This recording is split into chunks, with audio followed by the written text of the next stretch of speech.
우리 삶을 움직이는 뉴스, 중심 잡힌 시선으로 전하겠습니다. 황보선의 출발 새 아침. 네, 황보선의 출발 새 아침 4부 시작합니다. LH 직원들의 투기 의혹 거의 뭐 국민적 공분 일으키고 있죠. 자, 그런데 이 투기 의혹이 밝혀지더라도 수사를 하더라도 처벌에 어떤 한계가 있습니다. 왜 그런 건지 좀 구체적으로 구자령 변호사 좀 살펴보겠습니다.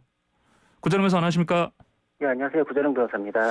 이게 지금 LH 전현직 직원이 그 3기 신도시 토지 100억 원어치 근데 58억 원이 대출했다. 뭐 이런 정도로 나오고 있는데 뭐 나무도 심었다고 하고.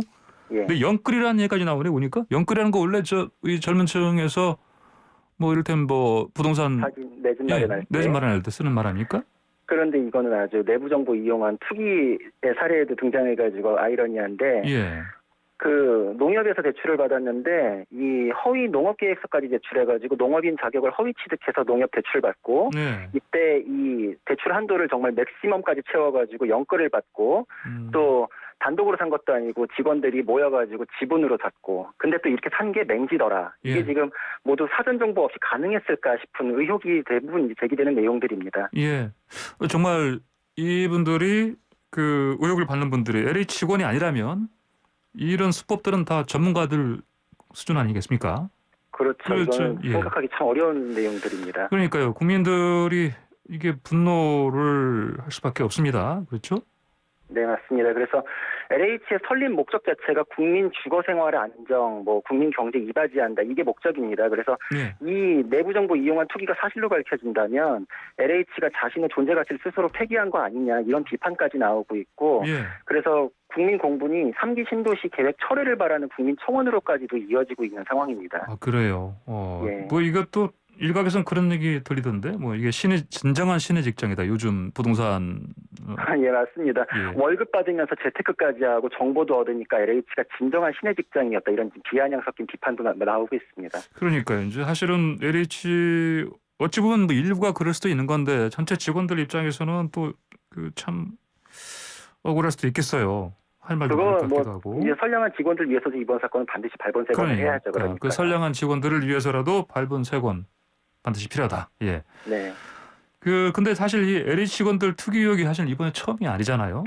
맞습니다. 2018년경에 YTN 보도 때문에 한번 문제된 사례가 있었는데 그때도 3기 신도시에 도면이 유출돼가지고 문제됐었습니다. 근데 LH가 전혀 이런 거 몰랐다라고 했는데 뭐 언론 보도하고 국회 조사 거쳐보니까 이미 5개월 전부터 유출됐는데도 LH에서 아무 조치 취하지 않았던 게 밝혀졌는데 그때도 그 직원 유출한 게 밝혀졌는데도 형사처벌받지 않고 솜방망이 징계 경고로 끝났습니다. 그래서 그때의 솜방망이 징계가 지금 이런 사태까지 이게 예견되는 그런 상황이 벌어졌던 거 아니냐.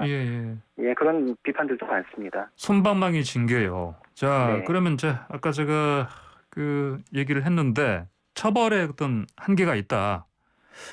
자, 이런 얘기가 많이 나오는데 현행법상 뭐 이게 좀 어떻습니까? 일단 그 처벌 규정들은 있습니다. 그래서 공공주택특별법, 부패방지법, 공직자윤리법 위반이 문제되고 이 농민 자격 관련해서 농지법 위반 그리고 이제 대출 관련 심사에서 이제 위계 공무 집행 방해, 업무 방해 이렇게 이제 구체적으로 문제될 수 있는데 가장 핵심되는 투기 관련 조항 보면은 그 공직자는 업무 처리 중 알게 된 정보나 비밀 이용해 가지고서 이런 거래하는 것이 모두가 금지가 됩니다. 근데 처벌 규정은 그 부패방지법이랑 공공주택특별법에만 지금 규정이 돼 있기 때문에 현실적으로 이 규정이 지금 문제가 되고 있습니다. 자. 그 처벌 자체가 그 세 개 법 중에서 두 개만 규정이 돼 있다. 그렇죠. 공직자윤리법은 이제 의무사항은 있지만 처벌 없죠. 규정은 없고 두 법은 있는데 그 형량 보면은 부패방지법은 7년 이하의 징역이나 7천만 원 이하의 벌금으로 처벌할 수 있고요. 공공주택특별법은 업무 처리 중 알게 된 주택 지구 정보 이용해서 부동산 투기할 경우에 이제 5년 이하 징역이나 5천만 원 이하의 벌금으로 처벌하도록 이렇게 규정이 돼 있습니다. 그래요. 자, 그러면 이 처벌 규정이요. 이것도 사실 미흡하다.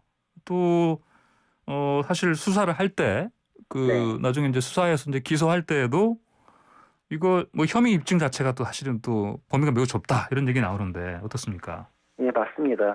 이게 처벌 규정이 마련은 돼 있는데 그 예. 규정이 적용되는 허들이 높아서 네. 좀 미흡한 점이 발생한다 이렇게 표현할 수 있습니다. 그래요. 예. 예. 그 부패방지법 경우를 보면은 그 이용한 정보가 비밀일 경우에 이 비밀성이 전제될 때에만 처벌 여부를 따지는 구조를 취하고 있습니다. 예. 근데 이 비밀성이라는 게 범죄 성립 인정을 위한 개념이기 때문에 굉장히 엄격한 입증이 요구되거든요. 네. 네. 그래서 형사적으로 비밀성 요구하는 범죄들이 이 비밀이다 아니다 이거 가지고서 무죄 선고되는 사례가 굉장히 많습니다. 비밀이 아니다로 판명이 나는 경우가 그렇죠. 되게 많다는 모든 거죠? 사실관계가 다 인정됐는데 비밀이 아니라서 무죄다 이런 경우가 많습니다. 그래요. 예, 그리고 공공주택 특별법의 경우에는 비밀성까지 요구하지는 않는데 네. 그 직무상 알게 된 정보일 것을 요구하기 때문에 이게 또 직무상 알게 된 정보가 아니다. 네. 이런 점을 파고들면 또 무죄 선고되는 사례가 심심치 않게 있습니다. 그러니까 이번에 그 LH 그 직원들이 대부분 뭐 보상 그 파트에 있다 그렇죠. 그러지 않습니까? 맞습니다. 그래서 그래서 이 부분이 예. 예, 이 부분을 또 파고들면은 네. 이것도 무죄 나는 거 아니냐. 지금 어. 벌써부터 이제 우려 섞인 분석들이 나오고 있는 게 그 지점입니다. 그렇군요. 자, 그럼 처벌 못지않게요. 자, 이렇게 투기해서 벌어들인 그 차익, 시세 차익이요. 네. 이거 박탈하는 게 맞지 않습니까? 그렇죠. 가능합니까? 맞죠. 예. 예. 근데 결론부터 말씀드리면 법리적으로 가능은 한데 이것도 산 넘어 산이다. 이렇게 말해야 될 것 아, 같습니다. 그래요. 예. 일단 부패방지법 경우에는 몰수 추징에 대한 필요적 선고 규정이 있는데 예. 이것도 방금 말씀드린 것처럼 부패방지법 비밀성 때문에 예. 이것 때문에 이 부패방지법을 빠져나가면 몰수 추징까지 가지를 못하게 되고 하긴, 예. 예, 그리고 공공주택 특별법도 완화된 개념인 정보에 대해서는 돼 있지만 또 이게 업무 관련성 때문에 빠져나가면 또 몰수 추징까지 안 가고 또 공공주택 특별법 처벌 조항이 2019년 4월경에 이제 신설됐습니다. 아, 그래요. 예, 그래서 문제된 행위가 2018년 정도 지금 언급되고 있는데 그렇죠. 물론 이제 수사 과정에서 이제 확정이 될 테지만 이게 또 시점 때문에 처벌을 면할 가능성도 지금 제기가 되고 있습니다. 그리고 또 이 몰수 추징이 일반법으로 넘어가게 되면 또 임의적 규정이기 때문에 재판부가 이걸 또 꼼꼼하게 붙여줘야지 이제 몰수 추징까지 가게 되거든요. 지금 재판부가 아주 이건 보니까 이건 분명히 유죄다 그래서 판단을 적극적으로 하지 않으면 그렇죠. 그리고 또 가장 근본적인 게 이게 형사처벌의 몰수 추징 규정으로 부당이득 환수를 맡겨놓으면은 예. 이 형사처벌 유무죄는 굉장히 엄격한 판단을 하게 되잖아요. 예. 또 굉장히 의심스럽지만 의심스러울 때 피고인의 이익으로 해서 무죄가 선고된다. 그러면은 무죄가 되면서 몰수 추징도 못하기 때문에 이건 몰수 추징은 무조건 유죄를 전제로 합니다. 그래서 예, 오로어 나싱이 될 수 있습니다. 그러니까 예. 이게 형사적 규정으로만 맡겨두기에는 지금 대응이 미흡한 거 아니냐 이런 문제점들이 계속 제기되는 겁니다. 법은 있으나 뭐 이른바 그렇죠. 유명무실이네요. 그러면 그렇죠. 형사적인 거에만 맡겨놓는 것은 그래서 부족하다 이런 예. 것이죠. 처벌도 사실은 힘들고 그다음에 그러니까 유죄 입증도 힘들고 부당이득 환수 측면에서 환수? 조금 이제 예. 어렵고 예. 아 그래요. 그럼 이 입법 보완을 지금 정치권에서 한다고는 합니다 보니까. 네 맞습니다. 그래서 이런 사례가 반복되는 것이 부정한 행위를 걸러내는 그물이 촘촘하지 못해서 그랬다 이런 반성적 고려가 예. 있어가지고 정치권에서는 공직자윤리법으로 개발사업 담당하는 공기업의 직원 재산 변동을 관리 감독하고 예. 투기로 밝혀질 경우 이익을 몰수하는 법안까지 마련하기로 이제 얘기가 돼 있습니다. 그리고 핵심적으로는 업무 관련 정보의 그 범위를 넓혀가지고 인정되기가 좀 이제 또 유용하게 이렇게 좀 바꾸겠다, 보완 입법을 하겠다 이렇게 밝히고 있습니다. 근데 물론 이게 바람직한 방향이긴 한데 이게 좀 먼저 도입했어야 됐지 않나 이런 좀 아쉬움도 있습니다. 예를 들어서 금감원, 한국거래소 이런 데서는 공공기관 직원들이 주식 투자가 아예 금지되거든요. 예. 예. 그렇죠. 그리고 금융사 직원들은 본인 명의로만 거래하고 또 그 내용을 신고하게 돼 있습니다. 예. 그리고 스포츠 토토 같은 경우에는 그 임직원이나 그 스포츠 게임의 구단, 뭐 선수들 이런 사람들은 스포츠 토토를 구입하기만 해도 처벌되거든요. 예. 그러니까 다른 사례들에 비해서는 부동산 이 정보 이용하는 부분에 대해서 좀 느슨했던 거 아니냐. 이거는 이번에 반드시 좀 개정이 돼야 될 것으로 보입니다. 예, 그러니까요. 가장 그 거래 액수라든지 규모가 가장 큰 부분이 부동산 쪽인데. 그렇지 맞습니다. 않습니까? 예. 그리고 투기란 말은 우리 사회에서 정말 오래전부터 있었단 말이고. 아, 그리고요. 그러면 그 이제 진작에 적극적되지 못했던 이런 이유가요. 또 뭐 개인 사이에 어떤 사적 거래, 뭐 이것에 지나치게 개입하는 거 아니냐. 뭐 이런 우려도 작용한 거 아니겠습니까, 근데?